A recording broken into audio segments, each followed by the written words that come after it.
Let me just first say that this was gorgeously shot. I was like, I wanted to live in every locale that I saw. Oh, thank you. With the bike in the park, I was like, yes, for the background and the props. I was like, yes, about it. Wow, I was thanks. so Thank you about for it. saying that. Yes, absolutely. I'm a very visual person, so when I look at films or docu-series or documentaries, I'm always looking at the cinematography and the aesthetics of what I'm watching. So thank you for that. That was really yummy and I gorgeously shot. I Yeah, can see that. I love your space that you're in. Oh, Yes. thank you. Thank you. I appreciate you.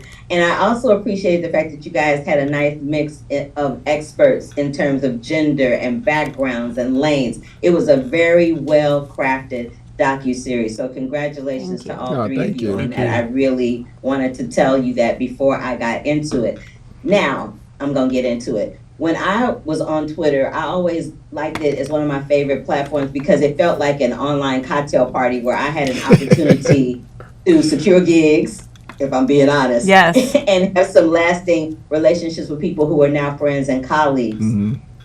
Did you guys, in your interaction on the platform, find that to be the case as well? Yeah, I mean, absolutely. It was a place where if I was trying to find out how folks were responding to anything or, how people were feeling about something that was going on, about watching a show, watching Scandal, watching an award show, what is the tea? And it was a place where I could get that information. But then it sort of shifted when things got a little bit more serious. It became a place where I would get my news. It was a place where I could hear stories about my community. It was where I learned first about Trayvon Martin dying. Like, that's where I heard it. It's the place where when people were on the ground protesting in Ferguson and I was seeing something on CNN that looked crazy, I could see what was really happening and how people were really documenting what was going on. And so it for me as a documentary filmmaker, as somebody who really cares about the news and cares about politics, it was a barometer of what's going on in terms of what matters to me in my community. So yeah, absolutely. I love the cocktail party analogy. It was just for me, I had just gotten out of college. I joined the platform in 2009, and for me, like you sort of compared it to a cocktail party. For me, it felt like being in college in that quad space again. Me and my friends, we're millennials coming out of college, and the height of the recession, just looking for a place to connect because none of us really had jobs. We weren't sure what was coming next, but we were so hopeful because it was the Obama years. Yeah. This was like a new time. It felt like a real promising time. Whether that actually came to be was like Twitter was a place where we could discuss all of those issues. Yeah. And for me, that became really, really, really important. And then to Joey's point around 2014, with Trayvon Martin and then Michael Brown, it becomes really the premier news platform for us. It's getting the news before the news, right? And it's giving us a chance to have ownership over our stories in a way in the digital space that we've never had before. Yeah, it definitely reminded me. I was talking with someone about this, and I think we maybe have said it even amongst ourselves. Was like, it reminded me of like the way the Black Free Press was in the 30s and the 40s, right? When you're sort of like mainstream news isn't covering like this lynching in Alabama, but this newspaper saying, hey, there were 3 lynchings today, right? Because that's the news that matters to us, right? And again, like other news outlets like CNN and NBC, they get to decide if they're going to cover us or not. Right.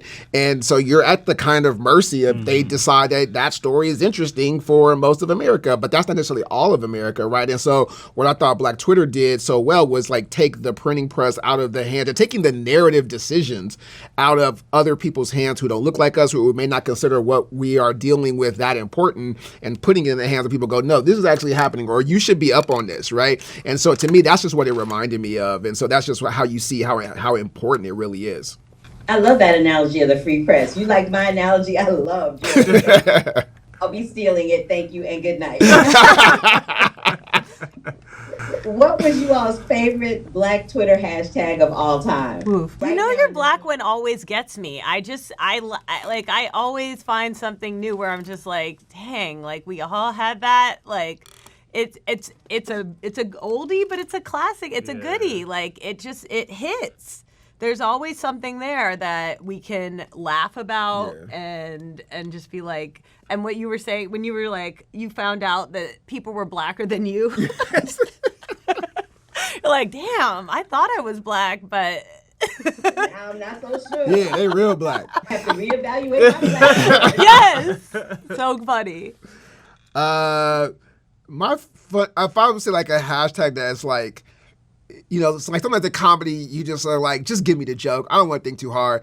So Nigger Navy, hashtag Nigger Navy is probably the best because I know immediately what the jokes are going to be. I don't have to guess. I don't have to think it through. It's going to be a Timberland on the water, right? Like it's just going to be, it's the sister sitting there in the pool with the thing, talking about, I'm waiting on my man to come home, right? It's all Nigger Navy, like who else going to be there? Like who all going to be like, all it's just like, I know the bit. I can pull it up immediately.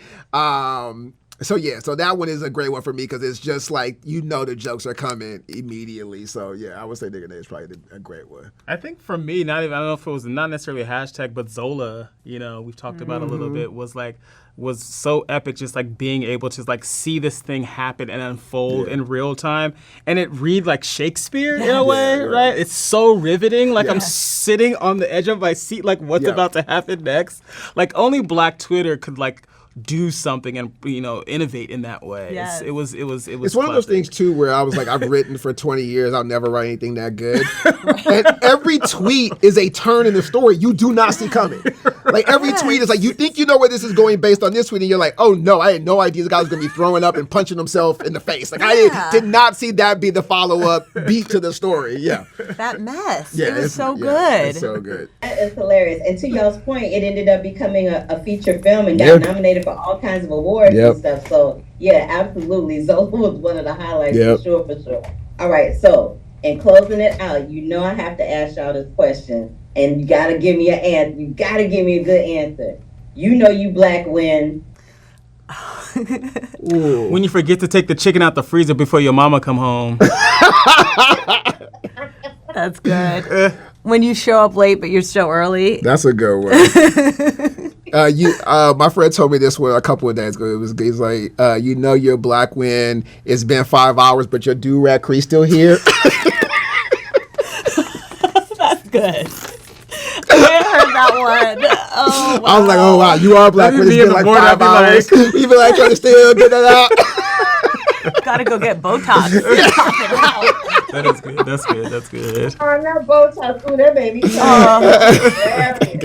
That's a mess. And I'm gonna throw mine, and it's not as witty and as great as y'all's, but you know you black when one glance and one nod mean everything. That's real. That's real. That's everything. That is That's everything. That is. That's like that is so something that we wanted to capture here. Just that we are all, as black folks in America, we always are having multiple conversations at one time.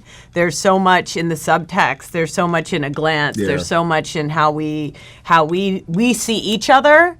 So it's one of the Prentice asked every single person, what is Black Twitter? And the one that always sticks with me is the one, whoever said us. Mm-hmm. It's us. I think it was me. Was it you? Stay brilliant. Stay brilliant. I think that's my brilliant. He did good. Yeah. It was me. That makes sense. Well, you did the right one because I think that's what it is. It is. It's us. Oh my God, I love y'all for making me laugh, making me cry. Y'all got my lashes off. Oh no. Y'all gonna have me looking crazy. You know you black with your lashes off. That's how you know. I hate you right now. But thank you so much for giving me a slice of your time to talk about this Black Twitter docuseries. It was necessary. It was informative. It was educational. It was massive entertainment. And I thank each and every one of you for your contributions to bringing it to the masses. Thank you so very much. Thank you for watching. Thank you. Oh, my pleasure. Okay. See you Bye. later.